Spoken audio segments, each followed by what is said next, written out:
Welcome to SVR academy. APSC group 2 2026 టార్గెట్గా మన ప్రిపరేషన్ని ఎలా కంటిన్యూ చేయాలి, మన క్లాసెస్ని ఎలా చదవాలి, మీరిప్పుడు జీరో స్థాయి నుంచి మొదలుపెట్టినా కానీ మీ ప్రిపరేషన్ కంటిన్యూస్గా ఎలా మీరు కొనసాగించాలి అనే దాని గురించి, మీ చేయకూడని తప్పుల గురించి కూడా కొన్నిటిని మాట్లాడదాం. అండ్ జీరో స్థాయి నుంచి మీ ప్రిపరేషన్ ఎలా కొనసాగాలి. నేను ముందుగా తెలియజేయాల్సింది ఏంటంటే అండి, ఎప్పుడైనా కానీ సివిల్ సర్వీస్ ఎగ్జామ్స్ అంటే not only UPSC, APSC group 1, group 2, మీరు ఏ పబ్లిక్ సర్వెంట్ జాబ్స్ అయినా కానీ సివిల్ సర్వీసెస్ కానీ చెప్తాం. ఐఏఎస్ కానీ, ఐపీఎస్ కానీ, ఎంఆర్ఓ కా నుంచి, ఆర్డీఓ కా నుంచి సివిల్ సర్వెంట్స్ వీళ్ళందరూ కూడా అంటే ప్రజలకు సేవకులు. అలాంటి ఎగ్జామ్ కండక్ట్ చేసే అన్నీ కూడా సివిల్ సర్వీసెస్ ఎగ్జామ్స్గా చెప్తాం. అయితే ఈ ఎగ్జామ్స్ అన్నిటిలో కూడా సోషల్ అవేర్నెస్, జనరల్ స్టడీస్, ఒక ప్రాంతం యొక్క జియోగ్రఫీ ఎలా ఉందో తెలిస్తేనే ఆ ప్రాంతాన్ని వీళ్ళు పరిపాలించగలుగుతారు. ఒక ప్రాంతం యొక్క హిస్టరీ ఎలా ఉందో తెలిస్తేనే ఆ ప్రాంతం గురించి పరిపాలించగలుగుతారు, సమస్యలని పరిష్కరించగలుగుతారు.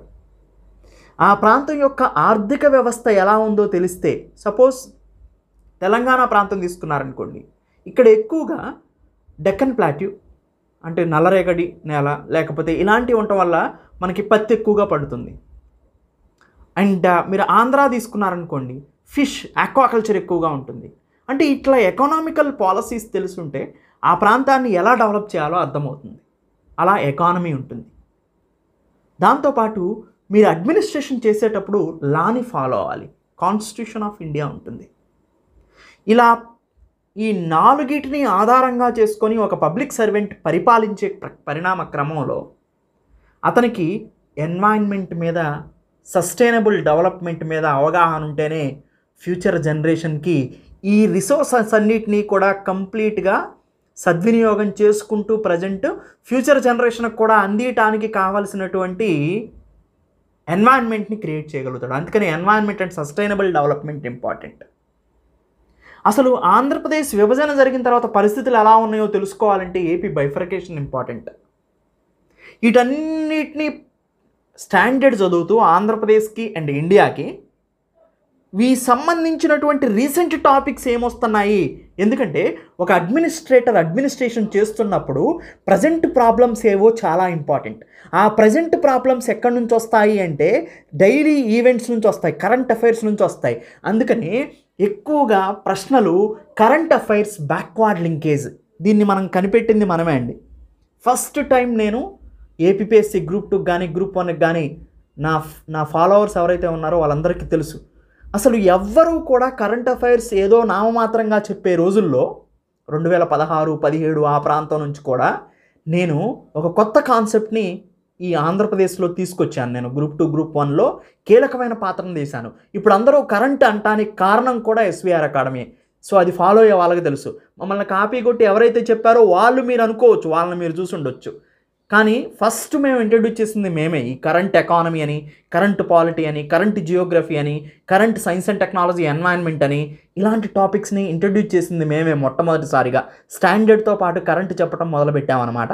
దీనికి మేము ఏం పేరు ఇచ్చామంటే current affairs backward linkage. Current అఫైర్స్ని బ్యాక్వర్డ్కి వెళ్ళి, అంటే సపోజ్ ప్రస్తుతం నేపాల్లో ఏదో కాన్స్టిట్యూషనల్ ఇష్యూస్ జరుగుతున్నాయి, లేదా ఇండియాలో సపోజ్ జిఎస్టీకి సంబంధించిన స్లాబ్ రేట్స్ మారాయి, అది ప్రస్తుతం కరెంట్ అఫైర్స్. అది దానికి వెనక్కి వెళ్తే మీకేంటి, జిఎస్టీ ఏ ట్యాక్సెస్, ఇండైరెక్ట్ ట్యాక్స్ సిస్టమ్ ఎలా వర్క్ అవుతుంది ఇండియాలో అని చదువుకున్నాం అనుకోండి. అంటే ప్రజెంట్ ఉన్న టాపిక్, కరెంట్ టాపిక్, దాని వెనకాల అది ఎకానమీకి సంబంధించిన బ్యాక్వర్డ్ లింకేజ్. అంటే బ్యాక్వర్డ్ లింకేజ్లోనేమో స్టాండర్డ్ సబ్జెక్టు, కరెంట్లోనేమో ప్రస్తుతం సబ్జెక్టు, రెండింటిని అటాచ్ చేసి చదువుకుంటే మనకి బ్యాక్వర్డ్ లింకేజ్ అండ్ ప్రజెంట్. ఇప్పుడు సపోజ్ ఉపరాష్ట్రపతి ఎన్నికయ్యారు, మనం ఏం చదవాలో తెలుసా, పాలిటీ లక్ష్మీకాంత్ బుక్ తీసుకొచ్చి వైస్ ప్రెసిడెంట్ టాపిక్ మొత్తం చదువుకోవాలి. ప్రస్తుతం ఆయన పేరు, అసలు ఎన్నో ఉపరాష్ట్రపతి, ఇవన్నీ కూడా కరెంట్ అఫైర్స్లో వస్తాయి. దాని వెనకాల వైస్ ప్రెసిడెంట్ డ్యూటీస్ ఏంటి, వైస్ ప్రెసిడెంట్ పదవిలో ఎప్పుడు ఉంటారు, ఎంతకాలం ఉంటారు, ఇవన్నీ డేటా మొత్తం కూడా లక్ష్మీకాంత్ నుంచి చదువుకుంటాం మనం. ఇది current affairs backward linkage. So ఇది చాలా ఇంపార్టెంట్ అండి. అప్పుడే మీరు ఎగ్జామ్ని అచీవ్ చేయగలుగుతారు. 2 కవర్ చేయాలి. ఒకటి స్టాండర్డ్ మనకు ఆల్రెడీ ఇస్తారు, చదువుతాము. కానీ కొత్తగా కరెంట్ అఫైర్స్ని దాంతో అటాచ్ చేసి చదువుకున్నప్పుడు మీకు ఎడ్జ్ ఉంటుంది. ప్రస్తుత ప్రశ్నలన్నీ కూడా కరెంట్ అఫైర్స్ మీద అడుగుతారు by based on standard subject. ఎందుకంటే మీరు అడ్మినిస్ట్రేటర్ అయితే కరెంట్ వచ్చే ప్రాబ్లం మీద మీకు అవగాహన ఉండాలి. అవునండి. సో అది current affairs backward linkage. SVR అకాడమీలో నేను ప్రత్యేకంగా కరెంట్ అఫైర్స్ బ్యాక్వర్డ్ లింకేజ్ని ప్రొవైడ్ చేస్తున్నాను. దీంట్లో ఏ మంత్కి ఆ మంత్ వచ్చినటువంటి current economy, current polity, current science and technology, current geography, కరెంట్కి సంబంధించినటువంటి ఎన్వైరన్మెంట్ టాపిక్స్, ఏవైతే కరెంట్కి సంబంధించి మోర్ రిలేటెడ్ ఉంటాయో, ఈవెన్ కరెంట్కి సంబంధించిన హిస్టరీ టాపిక్స్ను కూడా కొన్ని ఇవ్వడానికి నేను ప్రయత్నం చేస్తాను. ఎందుకంటే ఎవరో ఒకరు ఒక ప్రాధాన్యమైన, సపోజ్ బృహదీశ్వరాలయానికి విజిట్ చేశారు, G20 సమావేశం అక్కడ జరిగింది, G7 అక్కడ జరిగింది, సపోజ్ ఏవో జరుగుతాయి, బ్రిక్స్ ఇక్కడ జరిగింది, ఎక్కడో జరిగినాయి అనుకోండి, ఆ ప్లేస్ ఇంపార్టెంట్. అప్పుడు అది హిస్టారికల్ పాయింట్ ఆఫ్ వ్యూలో చెప్తాం అనమాట. అండ్ ఆర్ట్ అండ్ ఆర్కిటెక్చర్కి సంబంధించి ఫెస్టివల్స్ వస్తూ ఉంటాయి, అవునా. తర్వాత జియోగ్రఫికల్ ఇండికేషన్ ట్యాగ్ వస్తూ ఉంటుంది. ఇలాంటివి వచ్చినప్పుడు హిస్టారికల్ ప్లేసెస్ని కూడా మనం మెన్షన్ చేసి హిస్టరీని కూడా కరెంట్లోకి లాగుతాం అన్నమాట. దానివల్ల మీకు టాపిక్ మీద గ్రిప్ పెరుగుతుంది.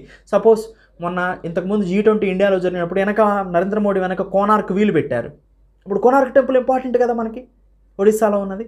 సో అప్పుడు అది యాన్సెంట్ ఇండియాలోకి ఆర్ట్ అండ్ ఆర్కిటెక్చర్లోకి వస్తుంది కదా. సో ఇట్లాంటివన్నీ కూడా. సో ఇలా కరెంట్ అఫైర్స్ బ్యాక్వర్డ్ లింకేజ్ని నేను చాలా డీప్గా డీటెయిల్గా ఎస్విఆర్ అకాడమీ క్లాసెస్లో ఇచ్చాను. ఎస్విఆర్ అకాడమీ గ్రూప్ 2 క్లాసెస్ మీరు పర్చేజ్ చేసి చూసుకుంటూ వెళ్ళిపోవటమే. మొత్తం క్లాసెస్ మీకు ఆల్రెడీ అవైలబుల్గా ఉన్నాయన్నమాట. అప్డేట్స్ మీకు ఎగ్జామ్ అయిపోయే వరకు అప్డేట్స్ వస్తూనే ఉంటాయి.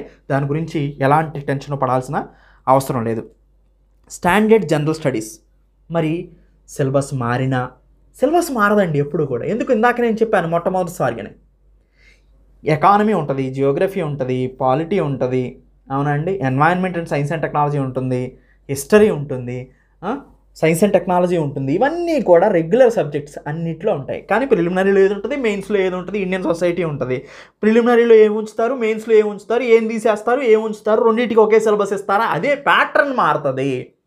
ఒకవేళ ఈ గవర్నమెంట్ చేంజ్ చేయాలనుకుంటే 2026 జరిగే కొత్త ఎగ్జామ్కి ప్యాటర్న్ మారుతుందేమో, అది కూడా చెప్పలేము. ప్యాటర్న్ మారితే మారచ్చు, మారకపోతే సిలబస్ ఎప్పుడూ మారదండి.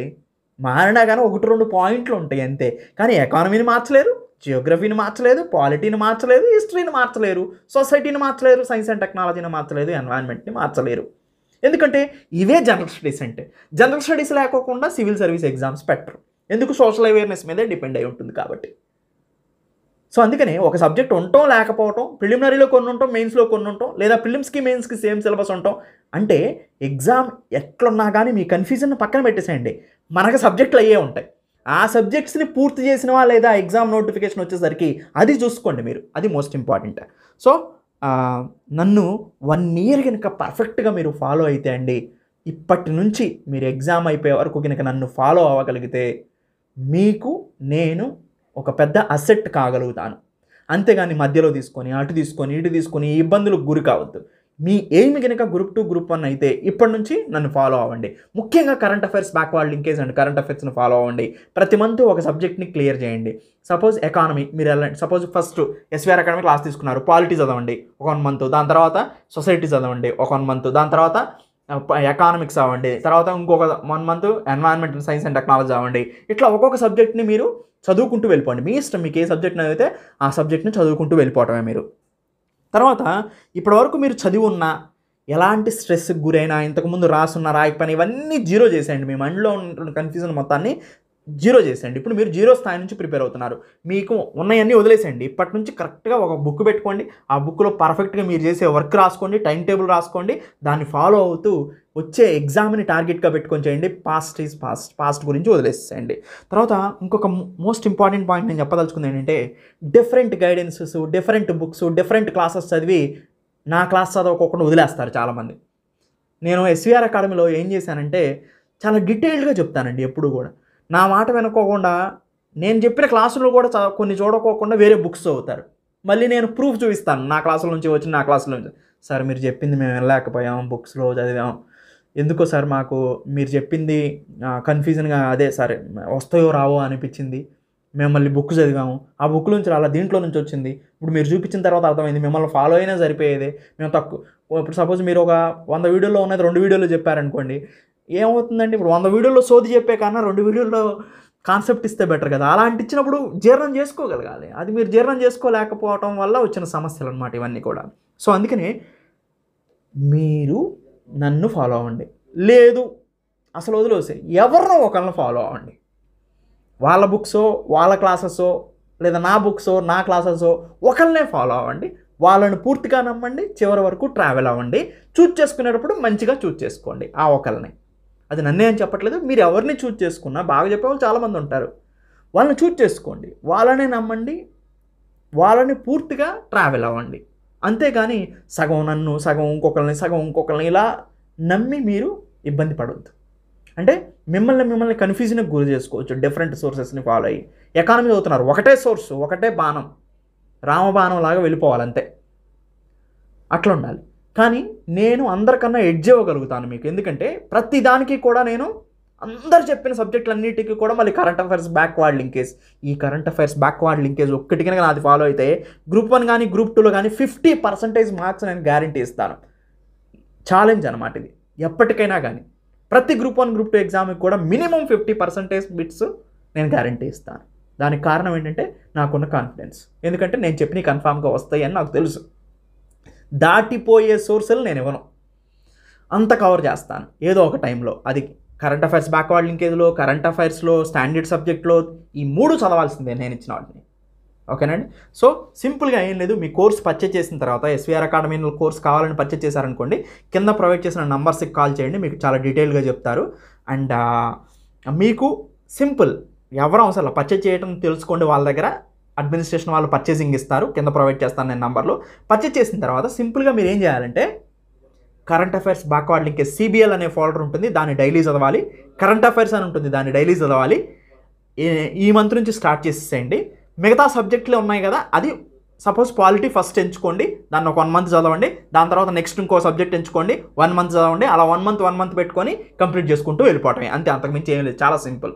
ఓకేనండి. సో ఎలాంటి డౌట్స్ ఉన్నా కానీ నేను మీకు ఇంకొక నంబర్ నేను ప్రొవైడ్ చేస్తాను. నేను మీకు 7989677154, ఇది సబ్జెక్ట్ డౌట్స్కి మాత్రమే అండి.